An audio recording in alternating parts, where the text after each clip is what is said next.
This is Convento de las Capuchinas. Kind of a favorite of mine because it was closed when I first moved to this town in 2019, and a couple of years later I noticed they were working on it. I came over here one day and they let me in while they were in the initial stages of restoration, and the whole place was just a falling in ruin. It was kind of creepy and awful, but oh, I'd like to have this Dodge Nitro. That's fun. Well, anyway, now it is almost completely refurbished inside. It is not painted to look beautiful. It was explained to me that it is restored to the degree that it more or less should be, or not at all. Some of the walls are left kind of as it has been for the last couple of centuries. This convent is not occupied in a living way. Living meaning it's not occupied. I sometimes describe this convent as the strangest building in the city. It is interesting to the degree of being just sort of weird. Lots of little open spaces like this one for no apparent reason. It might have been had a purpose in its day. I'm sure it was considered well, I don't know how to describe it. It's just very, very different. And it has been pointed out to me that it was purposely not very decorated, not meant to be beautiful.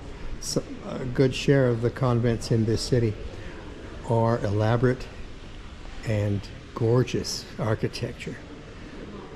But this one is not. This one is one of those that's considered very simple and on purpose. The nuns had a vow of poverty, if you will. It's one of the art galleries. Old original door. I should explain that this convent now is an art gallery. Many different exhibitions can be placed at once. When I first came to this building, this hallway was full of broken timbers, ceiling beams that were here filling this gap. They had been ripped out of ceilings and ready to take out and thrown away. I would love to have had one of them for nostalgic purposes. This room is a theater now, a performance theater, small, but it was just a rotting ruin when I first came here.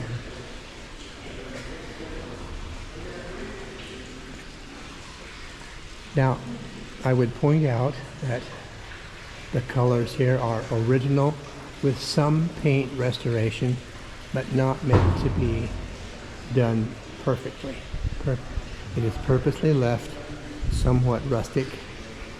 They do not want to give the impression of restoration, a complete restoration, if you understand what I'm trying to say. They have left it to look a little original. As you can see, the cornice pieces here are very discolored from centuries of dirt. When it rains, this gets wet. Up there in the corner is a sundial.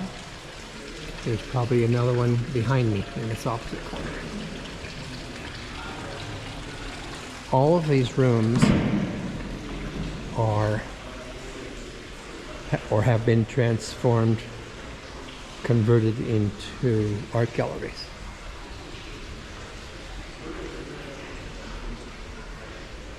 Notice the floor. Floors throughout this building are original. ceilings are not original because they were rotted and falling in.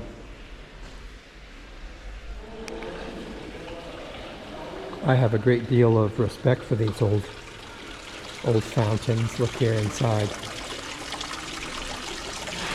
The decorative tile from its beginnings.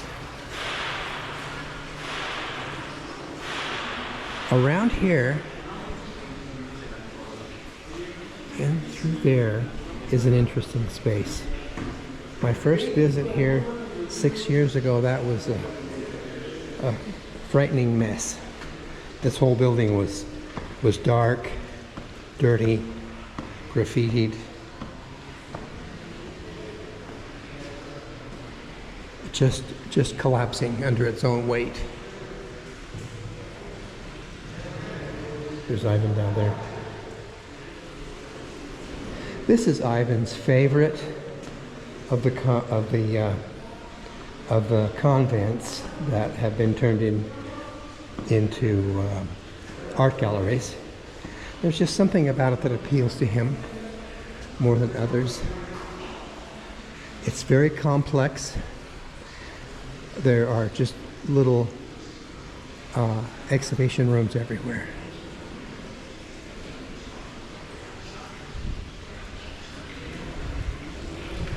Interesting that on some weekends there's a DJ here.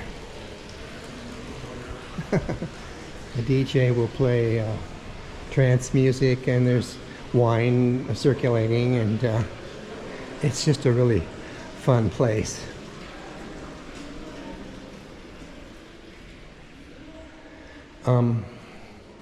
Notice, if you will, the floor. I'm a great student of Cantera, especially in floors.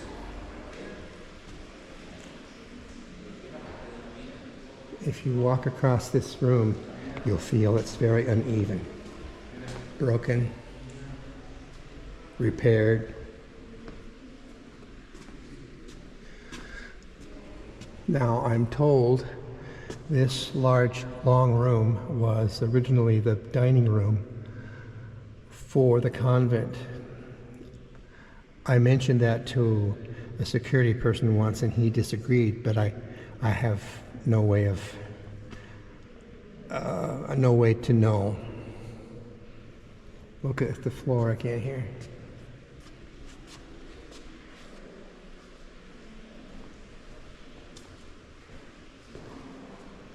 Look at the floor.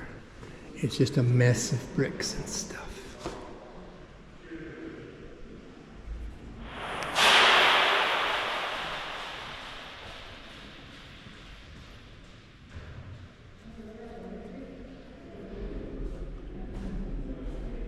I don't know why this room steps up. 4 steps on this side and 2 on the other.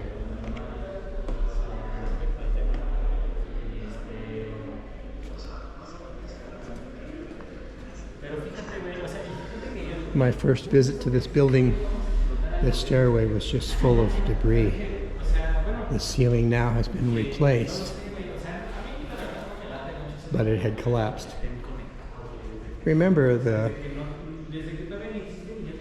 convents were closed in 1864 through 1867, and they were closed because the government was tired of the shit the church was giving the government. There was an awful lot of political influence mustered by the churches, but there was a rule of separation of church and state, and since they were disobedient, the state closed the churches. And I'm not so sure which side I stand on there. The churches were wrong in what they were doing, wielding too much influence from the pulpit. But you see here the variety of exhibition rooms. I don't know as there's much going on right now.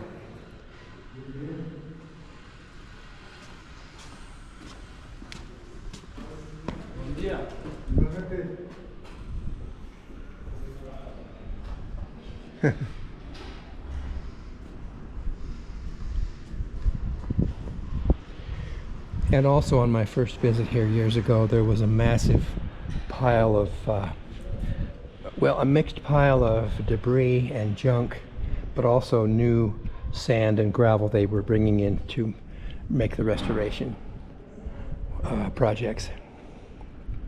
So now we really appreciate this building. It's kind of convoluted and weird, but I like that. There's some places that you can explore, little tunnels, little stairways. We've been here at night, and that's quite an experience.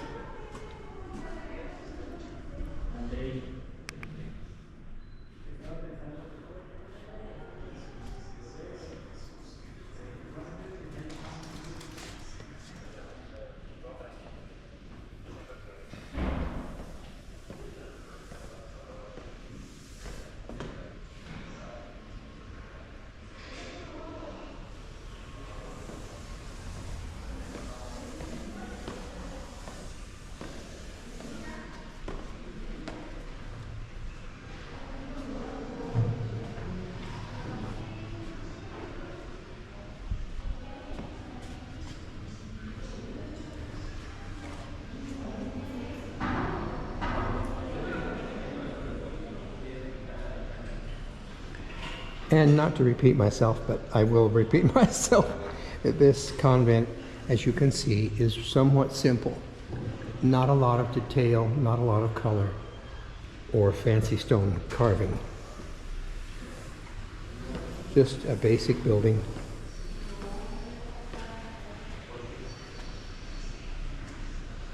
And that's part of its charm. There is more over in that direction. Let's go there. Yeah.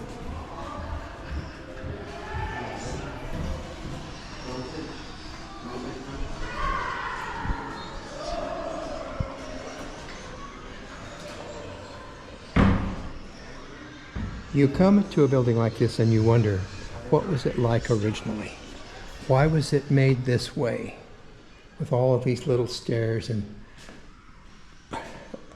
levels? And why is this the way it is here? Now here is something interesting, a little open plaza. Patio. Notice the stonework. The colors. This is more or less always like this. There's these platforms here for music presentations or little theater productions. This is an active building. It may look kind of abandoned, but it's not. But did you notice here the fancy trefoil sort of arches? And then on this side, simple Romanesque arches.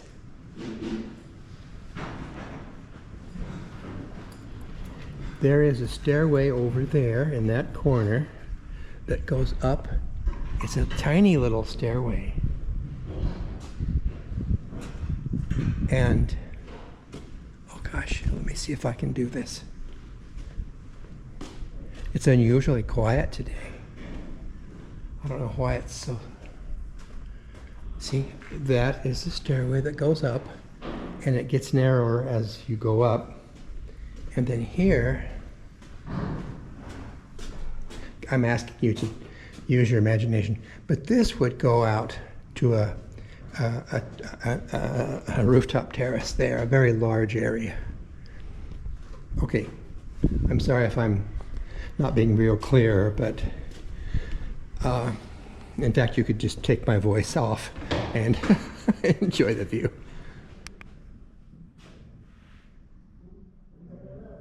See what I mean? Little stairways that go up and down.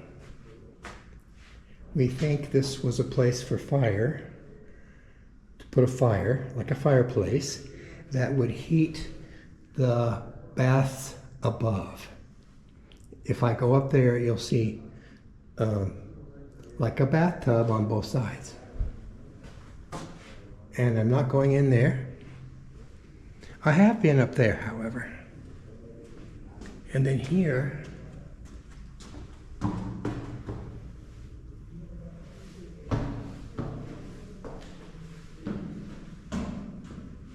there it is.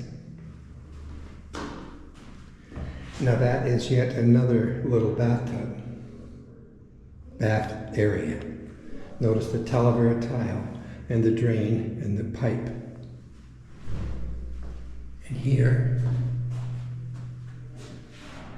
well, they're using this as a part of the exhibition area. So what do I tell you? I wish I had a date for this. If I ever had a date, I've forgotten it. 1725. Who knows? That's a guess. I'm trying to remember.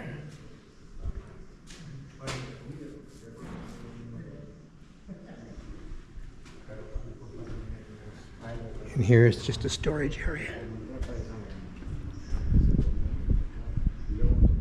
And up there we had seen from before. But every view like this is kind of pretty. It's a scenic building in spite of its simplicity. Look at this.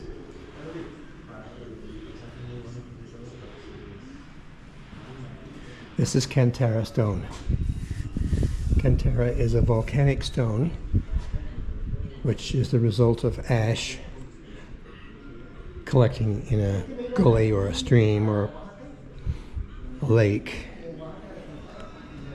and then compressed with water over the years. That is Cantara. It's what we're looking at on the floor here. Cantara is usually considered a solid stone, not very porous, like Jacintle would be.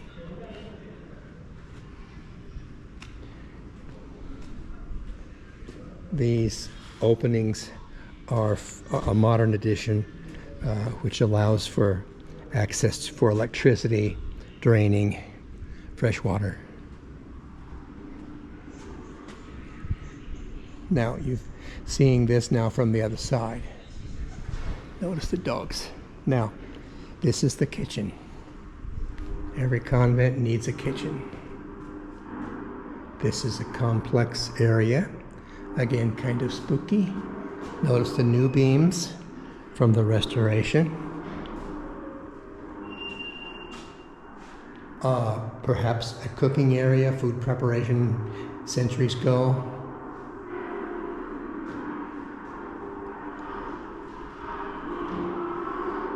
Probably the main oven there. Can you see back in there?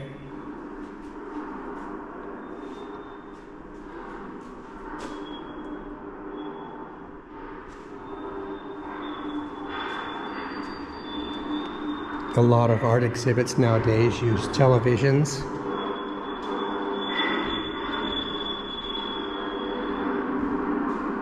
I don't know what this is, but it's kind of scary. Now sometimes this room is lit so we could see. Apparently it is not right now, but it is the other side of the kitchen where the ovens could be fed wood or coal, whatever they're using to heat.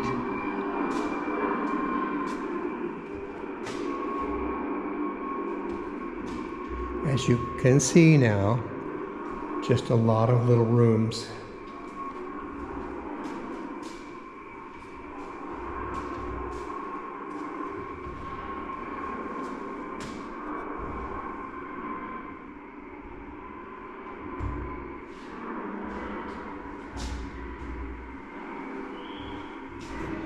Now here I have to be discreet because somebody is sort of in my way, sitting on that little box down there.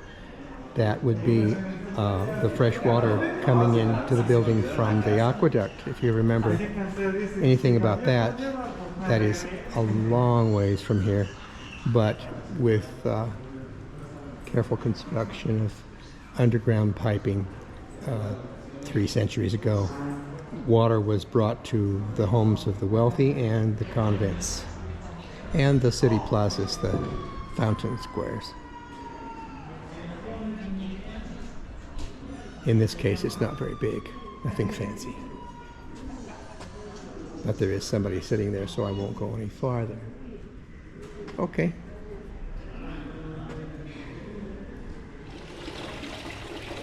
Wherever there is. I don't know.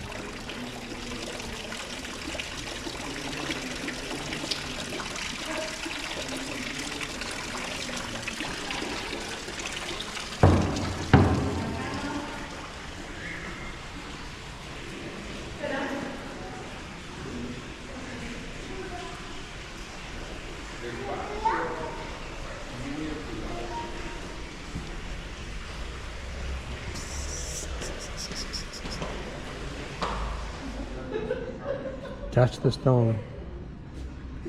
Touch the stone is a tradition that I invented years ago,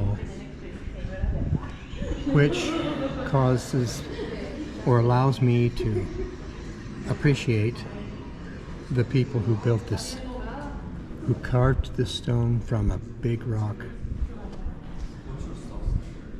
who brought it here and set it in place so long ago. And here it is. I sense the spirit of those men who worked this piece of stone. Touch the stone.